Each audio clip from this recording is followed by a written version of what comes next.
Hello class. आज की class हमारा कंप्यूटेशनल थिंकिंग एंड प्रोग्रामिंग का 6th पार्ट है। आज की क्लास में हम स्ट्रिंग टॉपिक स्टार्ट करेंगे। आज की क्लास हमारा स्ट्रिंग का पहला पार्ट है। तो सबसे पहले हम देखते हैं सीक्वेंस क्या होता है। A sequence is an ordered collection of items. तो अभी तक हमने बहुत सारे डेटा आइटम्स देखे, हमने इंटीजर देखे, हमने डेसिमल वैल्यूज देखी और हमने स्ट्रिंग टाइप्स देखे। तो वो सारे हमारे डेटा आइटम्स होते हैं। तो जब हम एक कलेक्शन ऑफ आइटम्स पे काम करते हैं तो उसको हम सीक्वेंस बोलते हैं। और सीक्वेंस में ये कलेक्शन ऑफ आइटम होता है, लेकिन जो इसमें हर एक एलिमेंट होता है उसकी एक फिक्स्ड पोजीशन होती है और वो एक ऑर्डर फॉलो करता है। जैसे कि अगर हम स्ट्रिंग की ही बात करें और अगर हम पाइथन लिखते हैं तो जो पहला कैरेक्टर है उसके बाद सेकंड पोजीशन वाई की फिक्स है। तो इस तरीके से जो हमारा सीक्वेंस होता है उसमें जो भी कलेक्शन ऑफ आइटम्स होते हैं उनकी एक फिक्स्ड पोजीशन होती है और उसको हम उस पोजीशन नंबर से एक्सेस कर सकते हैं। तो सीक्वेंस हमारा हो गया एक ऑर्डर्ड कलेक्शन ऑफ आइटम्स और सीक्वेंस के एग्जांपल हमारे हो गए स्ट्रिंग, लिस्ट और टपल। तो स्ट्रिंग अभी हम स्टार्ट कर रहे हैं, लिस्ट और टपल हम आगे की क्लासेस में देखेंगे। तो सीक्वेंस के एग्जांपल हो गए स्ट्रिंग, लिस्ट और टपल। और सीक्वेंस क्या होता है? एक ordered collection of items. Ordered मतलब उसका एक फिक्स्ड ऑर्डर होगा जो उसके एलिमेंट्स होंगे। तो अब हम देखते हैं स्ट्रिंग क्या होता है। तो स्ट्रिंग होता है हमारा, हमने देखा कि यहाँ पे स्ट्रिंग क्या है, एक सीक्वेंस है। और सीक्वेंस किस चीज़ का है? एक यूनिकोड कैरेक्टर्स का। मीन्स इसमें हम किसी भी लैंग्वेज का कोई भी कैरेक्टर यहाँ पे डाल सकते हैं। तो अभी तो हम इंग्लिश में ही काम कर रहे हैं, तो यहाँ पे हम इंग्लिश के सारे कैरेक्टर्स यहाँ पे डाल सकते हैं, स्पेशल कैरेक्टर्स डाल सकते हैं, लेटर्स डाल सकते हैं, डिजिट्स डाल सकते हैं, वाइट स्पेसेस डाल सकते हैं या कोई भी स्पेशल सिंबल डाल सकते हैं। तो string is sequence of Unicode characters. तो इसमें मतलब हम सारी लैंग्वेजेस के सारे कैरेक्टर्स यहाँ पे ले सकते हैं। A string can be created by including one और more character in single, double और ट्रिपल कोट। तो जो पाइथन में स्ट्रिंग रिप्रेजेंट करने का तरीका होता है तो उसको हम सिंगल कोट का यूज कर सकते हैं। हम ये वाले कोट कि हम यहाँ पे हमने सिंगल कोट ओपन किया और सिंगल कोट यहाँ पे एंड कर दिया, या हम डबल कोट का यूज कर सकते हैं या हम ट्रिपल कोट का भी यूज कर सकते हैं। तो यहाँ पे सिंगल कोट, यहाँ पे डबल कोट या ट्रिपल कोट। ट्रिपल कोट से हम यूजुअली मल्टी लाइन स्ट्रिंग जब हमें रिप्रेजेंट करनी होती है तो हम उसका यूज करते हैं। जब हम ट्रिपल कोट का यूज करते हैं तो हम ये वाले 3 सिंगल कोट वाले भी यूज कर सकते हैं या ये 3 डबल वाले भी यूज कर सकते हैं। तो the characters can be letters, digit, white spaces और एनी अदर सिंबल। तो जो कैरेक्टर्स हो सकते हैं, लेटर्स हो सकते हैं, जैसे ए से जेड हो गया, डिजिट्स हो गई 0 से लेकर 9 तक हो गई, वाइट स्पेसेस हो गए। वाइट स्पेसेस अभी हम आगे देखेंगे वाइट स्पेसेस क्या होते हैं, और या कोई भी और अदर स्पेशल सिंबल हो गया वो हम इसमें स्ट्रिंग में यूज कर सकते हैं। अब हम देखते हैं वाइट स्पेस कैरेक्टर्स क्या होते हैं। वाइट स्पेसेस यहाँ पे हमने यूज किया था। तो वाइट स्पेस कैरेक्टर्स ऐसे कैरेक्टर होते हैं जो कि हमारी कंप्यूटर स्क्रीन पे कोई स्पेस को रिप्रेजेंट करते हैं। वो स्पेस क्या हो सकता है? हॉरिजेंटल भी हो सकता है या वर्टिकल भी हो सकता है। कैरेक्टर्स दैट रिप्रेजेंट हॉरिजेंटल और वर्टिकल स्पेस। तो जैसे हम टी लिखते हैं उसका मतलब होता है कंप्यूटर में टैब। तो जब हम टैब दबाते हैं तो एक फिक्स नंबर ऑफ स्पेसेस वहाँ पे रिजर्व हो जाते हैं, वो हॉरिजेंटली रिजर्व होते हैं। और बैकस्लैश n क्या होता है? जब हम इसको लिखते हैं तो वहाँ पे एक न्यू लाइन आ जाती है। और जैसे बैकस्लैश r ये कैरेज रिटर्न के लिए यूज होता है। तो ये सारे हमारे वाइट स्पेस कैरेक्टर्स हैं। जब हम इनको यूज करते हैं तो वहाँ पे हमें जो हमारी स्क्रीन है उस पर या तो हॉरिजेंटली या वर्टिकली कोई ना कोई स्पेस दिखता है। मीन्स वहाँ पे हमें कुछ ऐसा विजुअल रिप्रेजेंटेशन नहीं मिलता कि इसके करस्पॉन्डिंग वहाँ पे कोई कैरेक्टर हमें दिख रहा हो, लेकिन कोई ना कोई इफेक्ट इसका होता है, वहाँ पे स्पेस वहाँ पे हमें देखने को मिलता है। अब जैसे हम स्ट्रिंग का एग्जांपल लें तो यहाँ पे हमने str1 नाम का एक वेरिएबल लिया है। उसमें हमने किसको असाइन किया है? पाइथन स्ट्रिंग को। तो पाइथन में यहाँ पे हमने सिंगल कोट का यूज किया है। तो सिंगल कोट में हमने python लिखा है, तो str1 ये हमारा स्ट्रिंग वेरिएबल हो गया। इसी तरीके से str2 में हमने पाइथन को डबल कोट में यूज किया है। और जब हमें मल्टी लाइन स्ट्रिंग यूज करना होता है तो हम ट्रिपल कोट्स का यूज करते हैं। यहाँ पे str3 हमने एक मल्टी लाइन स्ट्रिंग ली है, उसको हमने 3 सिंगल कोट्स में, यहाँ पे मल्टी लाइन स्ट्रिंग है इसको हमने 2 लाइन में लिखा है। और str4 को भी हमने मल्टी लाइन स्ट्रिंग लिया है, लेकिन यहाँ पे हमने डबल वाले कोट यूज किए हैं। तो इसका हम एग्जाम्पल देख लेते हैं। मान लीजिए हम यहाँ पे मैं यहाँ पे कमांड प्रॉम्प्ट पे यूज कर रहा हूँ, आप लोग इसको पाइथन आईडीएल पे भी सेम तरीके से यूज कर सकते हैं। तो str1 मान लीजिए मैं यहाँ पे सिंगल कोट में पाइथन लिख रहा हूँ। तो यहाँ पे हमने, और इसको अगर हम प्रिंट करा लेते हैं, प्रिंट str1, तो उसने पाइथन यहाँ पे प्रिंट कर दिया। इसी तरीके से अगर हमें मल्टी लाइन स्ट्रिंग लिखनी होती है। तो मान लीजिए हम str2 में एक ट्रिपल कोट्स का यूज कर रहे हैं। मान लीजिए यहाँ पे हमने लाइन ब्रेक की और यहाँ पे दिस इज पाइथन प्रोग्रामिंग, और यहाँ पे मान लीजिए इसके बाद मैं स्पेस देके 3 यहाँ पे मैंने कोट एंड किए। अब मैं str2 प्रिंट करता हूँ।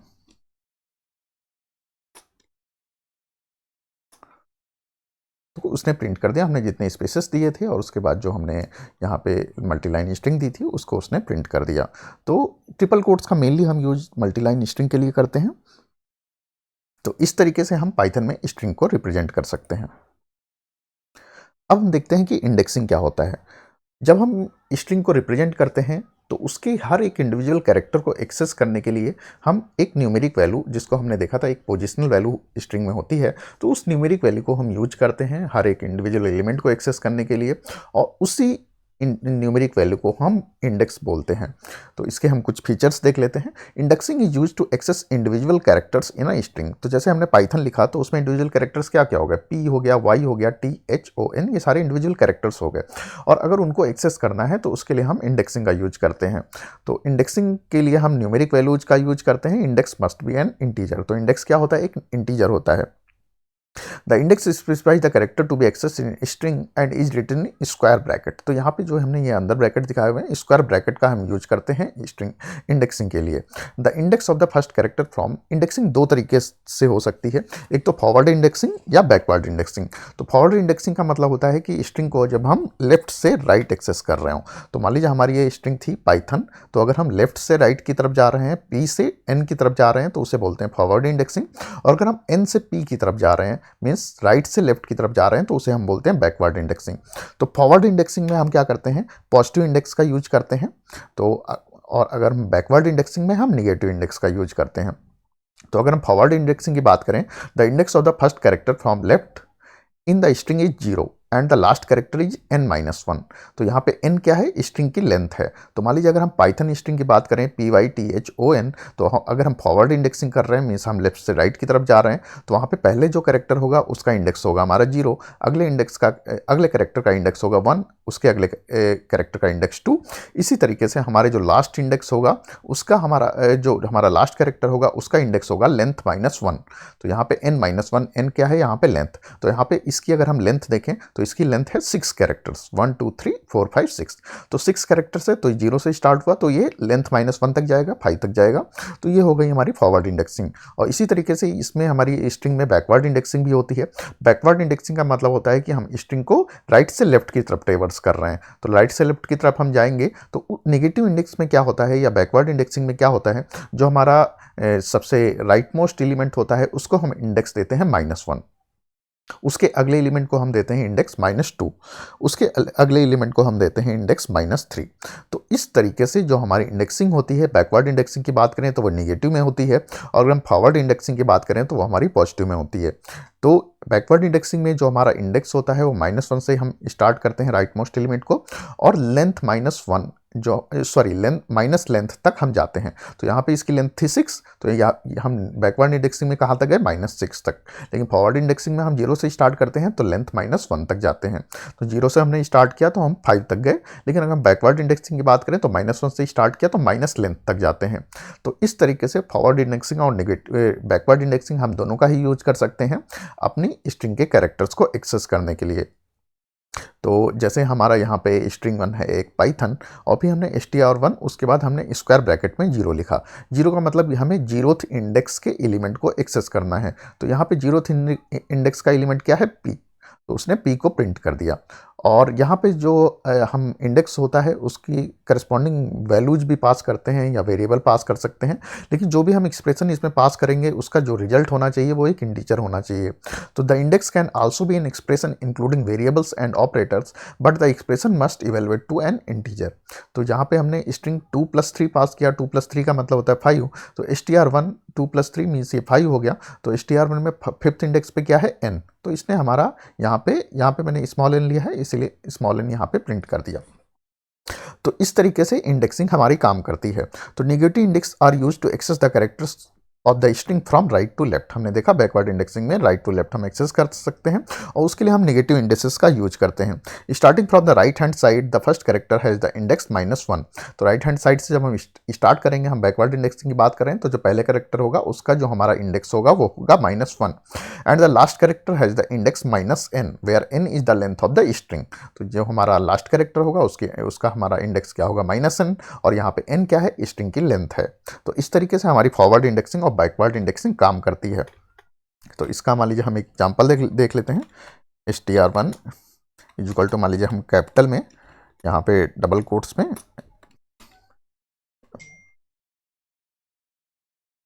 सॉरी मैं कैपिटल में, मान लीजिए हमने कैपिटल में इंडिया लिखा। तो यहाँ पे अब हमें इसको इंडेक्सिंग के थ्रू इसके कैरेक्टर्स को एक्सेस करना है। तो इसके लिए हम str1 और मान लीजिए हमें इसके सेकंड कैरेक्टर को एक्सेस करना है। तो सेकंड कैरेक्टर क्या है हमारा n।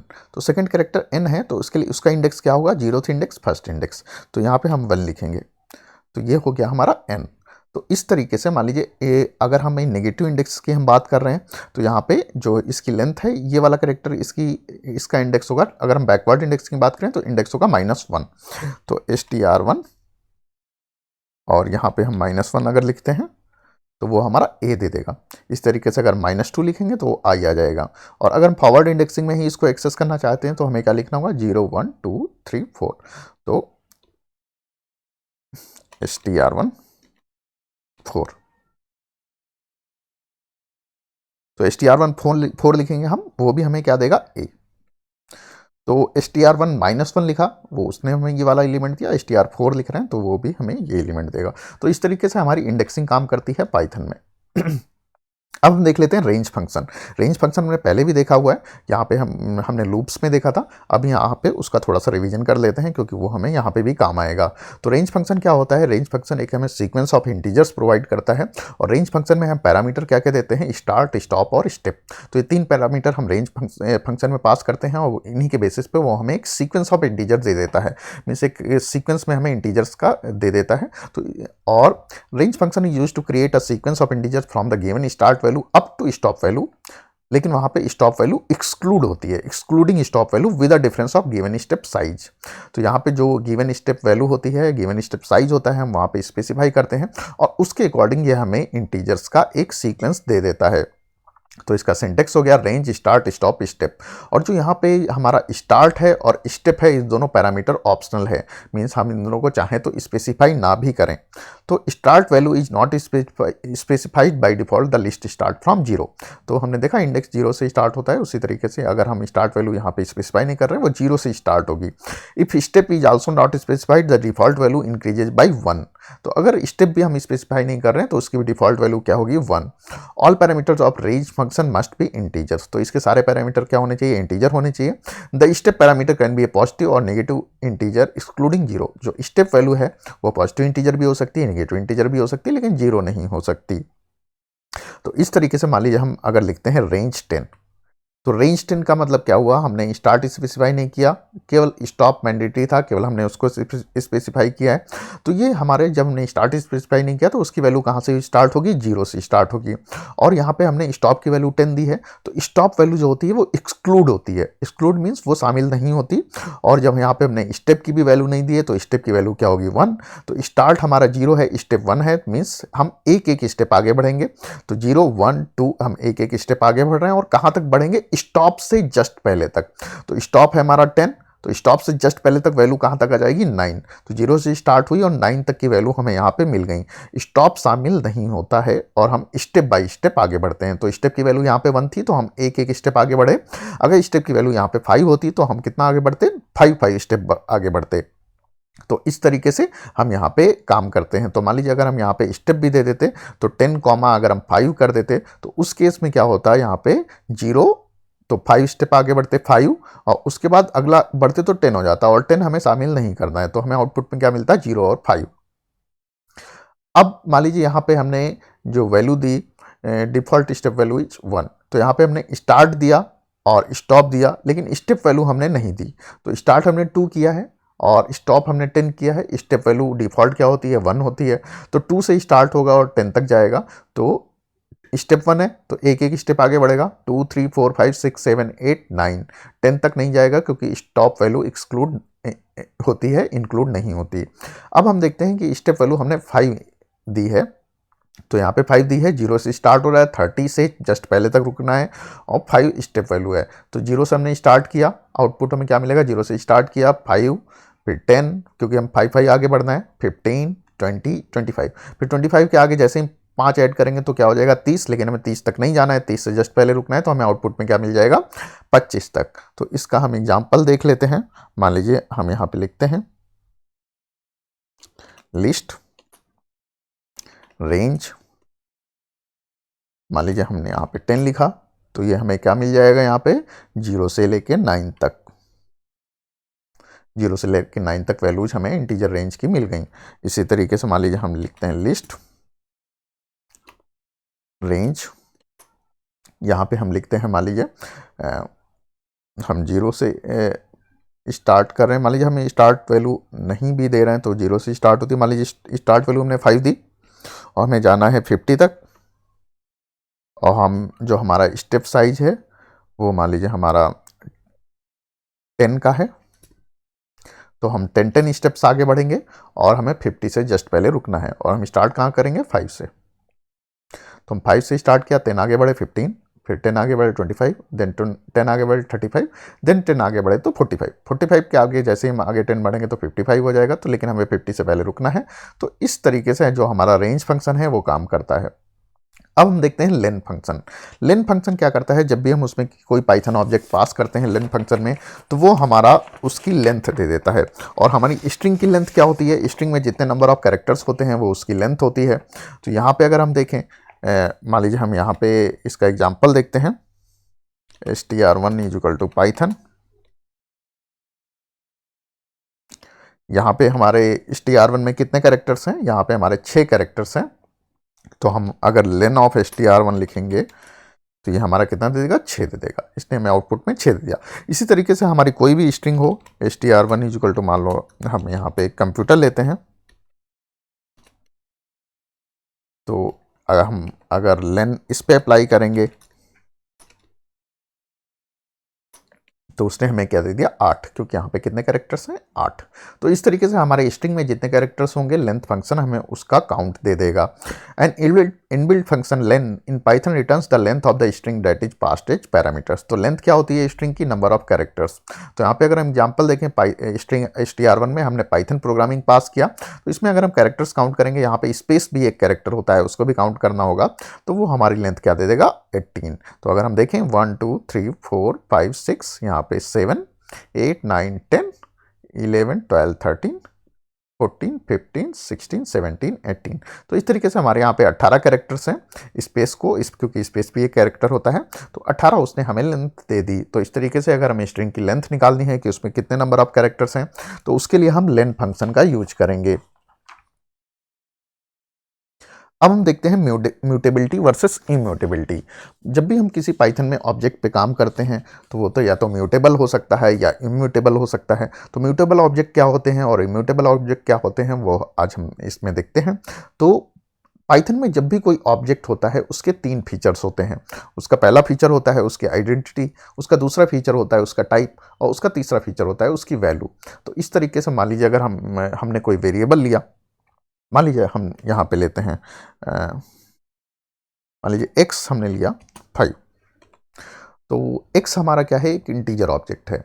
तो इंटीजर ऑब्जेक्ट है तो उसकी एक आइडेंटिटी होती है। आइडेंटिटी का मतलब होता है कि वो ऑब्जेक्ट मेमोरी में कहाँ पे स्टोर है। तो हमने यहाँ x = 5 लिया, तो ये मेमोरी में कहीं ना कहीं पे स्टोर हुआ होगा, और मेमोरी में कहीं ना कहीं पे स्टोर हुआ होगा तो उसका कोई ना कोई मेमोरी एड्रेस भी होगा कि ये 5 कहाँ पे स्टोर हुआ है। तो उस एड्रेस को हम बोलते हैं आइडेंटिटी। तो ये हमारा हो गया आइडेंटिटी। तो एक बार हमने एक ऑब्जेक्ट को स्टोर कर दिया तो उसकी आइडेंटिटी चेंज नहीं होती, मीन्स कि वो बार वो मेमोरी में स्टोर हो गया तो उसकी पोजीशन चेंज नहीं होती, वो उसी एड्रेस पे रहता है। तो इसीलिए अगर हमने एक बार ऑब्जेक्ट क्रिएट कर दिया, जैसे हमने एक इंटीजर ऑब्जेक्ट क्रिएट किया, तो वो इंटीजर उसी मेमोरी में उसी पोजीशन पे रहेगा। तो इस वजह से एक बार एक ऑब्जेक्ट क्रिएट कर दिया तो उसकी आइडेंटिटी चेंज नहीं होती। और हर ऑब्जेक्ट का एक टाइप होता है। यहाँ पे ऑब्जेक्ट का टाइप क्या है, इंटीजर टाइप। तो एक बार हमने एक ऑब्जेक्ट क्रिएट कर दिया तो उसका टाइप भी चेंज नहीं होता। कि मान लीजिए हम कोशिश करें इसको इंटीजर से हम स्ट्रिंग कन्वर्ट कर दें, तो एक बार एक ऑब्जेक्ट को हमने एक उसका टाइप फिक्स कर दिया तो वो चेंज नहीं होता। तो तो हम तीनों फीचर अभी देख लेते हैं। और तीसरा फीचर होता है वैल्यू। वैल्यू यहाँ पे क्या है? 5। तो जैसे यहाँ पे वैल्यू क्या हुई? कंप्यूटर। तो in Python every object has an identity. तो it is the objects address in memory. तो आइडेंटिटी क्या होता है? ऑब्जेक्ट मेमोरी में किस प्लेस पे स्टोर है, उसका एड्रेस क्या है, उसको हम बोलते हैं identity. It does not change once object has been created. तो ऑब्जेक्ट एक बार क्रिएट हो गया तो उसकी आइडेंटिटी चेंज नहीं होती। और अगर हमें आइडेंटिटी निकालनी है तो हम आईडी फंक्शन का यूज कर सकते हैं।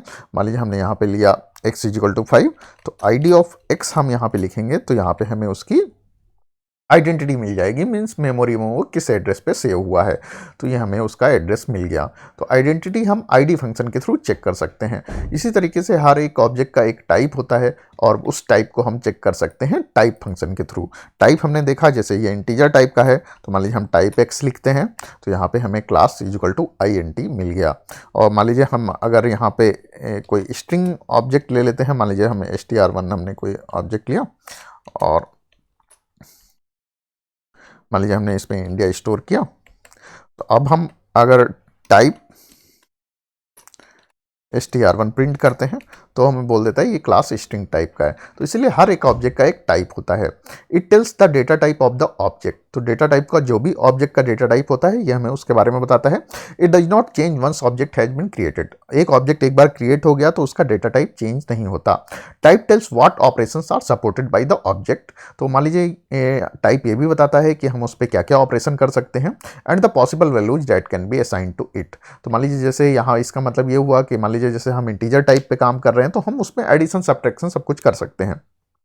लेकिन मान लीजिए इसी तरीके से हम स्ट्रिंग टाइप पे काम कर रहे हैं तो उसमें हम अगर हम एडिशन करेंगे तो वहाँ पे वो कॉन्कैटिनेशन होता है। तो और सब्ट्रैक्शन हम स्ट्रिंग में नहीं कर सकते। तो इस तरीके से हम माइनस ऑपरेटर हम इंटीजर पे तो यूज कर सकते हैं लेकिन माइनस ऑपरेटर हम स्ट्रिंग पे यूज नहीं कर सकते। तो टाइप हमें ये भी बताता है कि हम उस पर कौन कौन से ऑपरेशन कर सकते हैं। तो it can be known using type और ऑब्जेक्ट। टाइप और उसके ब्रैकेट में जब हम ऑब्जेक्ट पास करते हैं तो ये हमें उसका टाइप पता चल जाता है। तो हमने देखा कि ऑब्जेक्ट के 3 फीचर होते हैं, आइडेंटिटी, टाइप। तो ये दोनों तो फिक्स हो गए। आइडेंटिटी भी चेंज नहीं हो रही, टाइप भी चेंज नहीं हो रहा। एक बार ऑब्जेक्ट क्रिएट हो गया तो ना तो आइडेंटिटी चेंज होगी ना टाइप चेंज होगा। लेकिन जो ऑब्जेक्ट की वैल्यू है वो चेंज हो सकती है और नहीं भी हो सकती है। तो वैल्यू जैसे यहाँ पे 5 थी, यहाँ पे वैल्यू में हमने इंडिया पास किया तो it represents the value of the object. तो ऑब्जेक्ट की जो वैल्यू होती है वो वैल्यू के थ्रू रिप्रेजेंट होती है।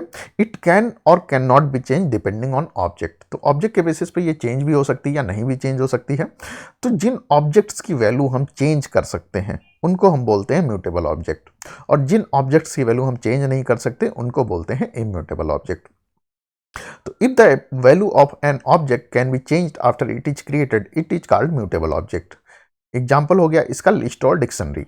तो लिस्ट और डिक्शनरी अभी दोनों हमारे सिलेबस में है, आगे हम इसे पढ़ेंगे। तो अगर हम किसी ऑब्जेक्ट की वैल्यू को चेंज कर सकते हैं जब वो क्रिएट हो गई उसके बाद, तो उसको हम बोलते हैं म्यूटेबल ऑब्जेक्ट। लेकिन अगर हम किसी ऑब्जेक्ट की वैल्यू को चेंज नहीं कर सकते तो उसे हम बोलते हैं इम्यूटेबल ऑब्जेक्ट।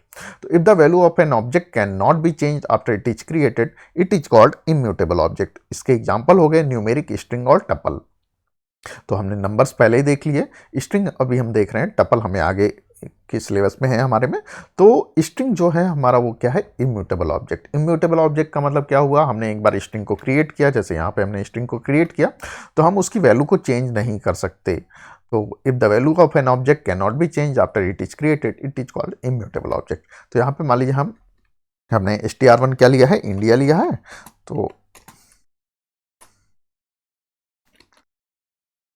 तो यहाँ पे हम इसको चेंज करने की कोशिश करते हैं। तो str1 मान लीजिए इसका जो हमारा सेकंड कैरेक्टर है n, तो उसको हम फर्स्ट इंडेक्स से रिप्रेजेंट करेंगे। और मान लीजिए हम उसको चेंज करने की कोशिश कर रहे हैं, उसको हम कुछ असाइन कर रहे हैं। अभी हमारे पास वहाँ पे n है, मान लीजिए हम उसको आई करने की कोशिश करते हैं। मान लीजिए कैपिटल आई हम उसको चेंज करने की कोशिश कर रहे हैं। हम स्ट्रिंग 1 हमारा जो पहला इंडेक्स है ये हमारा n हुआ पहला इंडेक्स, क्योंकि ये 0th इंडेक्स है, ये हमारा पहला इंडेक्स हुआ। हम उसको i असाइन करने की कोशिश कर रहे हैं, मीन्स हम उसकी वैल्यू को चेंज करने की कोशिश कर रहे हैं। लेकिन जब हमने ऐसा किया तो error I, string object does not support item assignment. तो हम उसमें कुछ असाइन नहीं कर सकते, हम उसको कुछ चेंज नहीं कर सकते। तो इस तरीके से जो हमारी स्ट्रिंग ऑब्जेक्ट है वो इम्यूटेबल ऑब्जेक्ट है, हम उसे चेंज नहीं कर सकते। तो string is immutable. A string is an immutable data type. It means that the value या content of a string object cannot be changed after it has been created. An attempt to do so would lead to error. तो अगर हम ऐसा करने की कोशिश करेंगे, यहाँ पे पाइथन है, यहाँ पे हमने दूसरे कैरेक्टर को कैपिटल वाई करने की कोशिश की है तो हमें यहाँ पे एरर आई। तो इस तरीके से जो हमारा स्ट्रिंग ऑब्जेक्ट है वो हमारा इम्यूटेबल ऑब्जेक्ट है। अब देखते हैं ट्रेवर्सल ऑफ स्ट्रिंग, कि स्ट्रिंग के हर एक कैरेक्टर को अगर हमें उसको एक्सेस करना है तो हम उसे कैसे कर सकते हैं। उसके लिए हमें ट्रेवर्सल ऑफ स्ट्रिंग, ट्रेवर्स का मतलब accessing the individual characters of a string तो फ्रॉम फर्स्ट कैरेक्टर। तो इसके लिए हम फॉर लूप का भी यूज कर सकते हैं और हम वाइल लूप का भी यूज कर सकते हैं। तो फॉर लूप के थ्रू हम दो तरीके से इसको एक्सेस कर सकते हैं और वाइल लूप के थ्रू हम इसको एक्सेस कर सकते हैं। तो पहले हम देखते हैं फॉर लूप के थ्रू हम कैसे एक्सेस कर सकते हैं। तो मान लीजिए यहाँ पे हम जो स्ट्रिंग लेते हैं str1, ये हमने एक वेरिएबल लिया और मान लीजिए हम इसमें पास कर रहे हैं कंप्यूटर। ये हमने कंप्यूटर एक स्ट्रिंग ले ली। अभी हम फॉर लूप के थ्रू एक्सेस करने की कोशिश करते हैं। फॉर, मान लीजिए हम यहाँ पे कुछ भी लिख सकते हैं। फॉर कैर, मान लीजिए मैंने लिख दिया इन str1 और इसके बाद कॉलन, यहाँ पे मैं इंडेंटेशन दे रहा हूँ प्रिंट ch।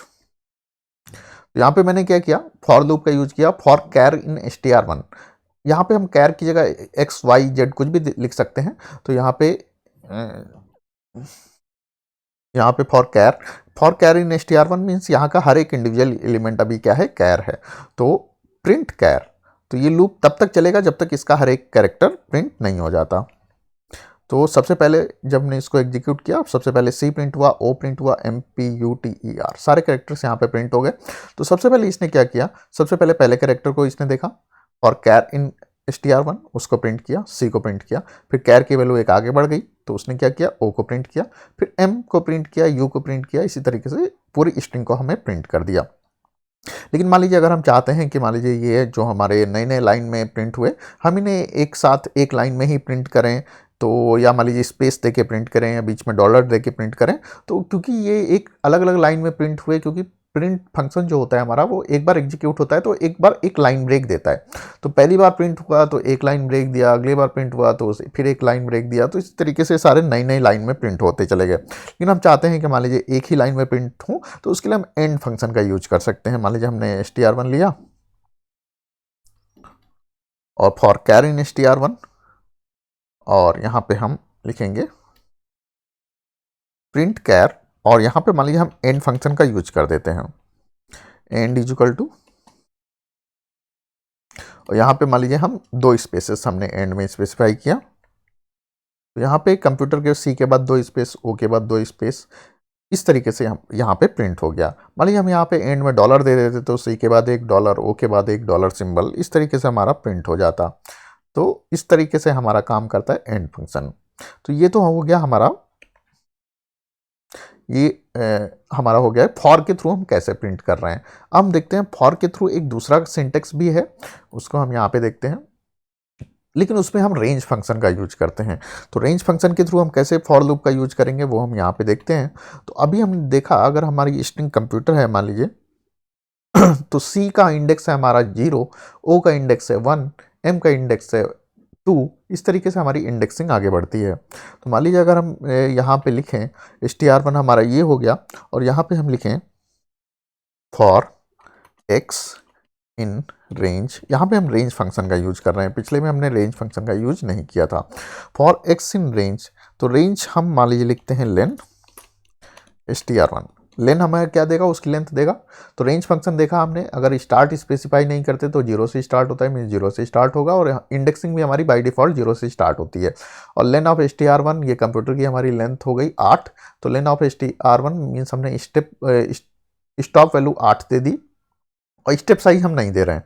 तो for x in range lane str1, और यहाँ पे हमें क्या प्रिंट करना है, अभी हमने देखा कि हम स्ट्रिंग को कैसे प्रिंट करते हैं, str1, और यहाँ पे हमें क्या पास करना है, इंडेक्स, क्योंकि यहाँ पे x क्या है, इंडेक्स है। यहाँ पे x क्या होगी, हमारी इंटीजर वैल्यू मिलेगी रेंज की। तो यहाँ पे फॉर str1 x, तो COMPUTER उसने प्रिंट कर दिया। तो इस तरीके से यहाँ पे हम उसका रेंज फंक्शन का यूज किया हमने। इसी तरीके से हम वाइल लूप का भी यूज कर सकते हैं। तो मान लीजिए हमारी स्ट्रिंग वही है str1 is equal to computer, और हम एक आई वेरिएबल लेते हैं, उसकी वैल्यू हम 0 असाइन करते हैं, और उसके बाद हम क्या करते हैं, वाइल आई लेस देन, मान लीजिए लेस देन, क्योंकि हमारी लेंथ जो होती है उससे एक कम तक इंडेक्स होता है, लेन ऑफ str1